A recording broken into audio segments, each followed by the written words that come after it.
শুভ সকাল বন্ধুরা। এখন বাজে 8:30। আমি বাজার করে চলে আসছি। আর আজকে আমি বাজার থেকে নিয়ে আসছি পুঁটি মাছ আর নিয়ে আসছি বাতুয়া শাক। বাতুয়া শাক আমার খুব প্রিয় একটা শাক।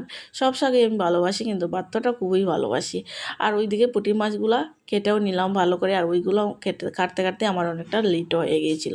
আর ওইদিকে ভালো করে ভাজি করে নিলাম। আর ওইদিকে ফুলকপি আলু দিয়ে একটা সবজি করবো পুঁটি মাছ দিয়ে, আর মাছের বড়ি দেবো সাথে।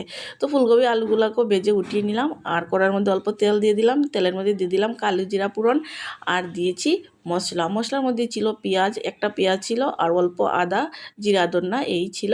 দিয়ে ভালো করে কষিয়ে নিলাম। তারপর কিন্তু আমি মাছের বড়ি, আলু, ফুলকপি সব ঢেলে দিলাম একসাথে।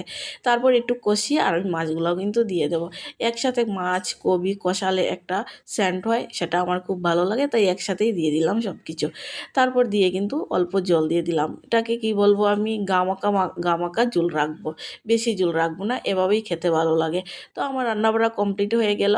আর ফাইনালি আমি দেখাচ্ছি আমার 30 টাকার শাক কতগুলা হলো। এই তো ঝুলটা, মাছের ঝুলটা কবি আলু দিয়ে যে করেছি। আর ওইদিকে আমার 30 টাকার শাক এই হলো। 30 টাকার শাক হলো, আমি একবেলাও খেতে পারতাম না, আমি দুটো বেগুনও অ্যাড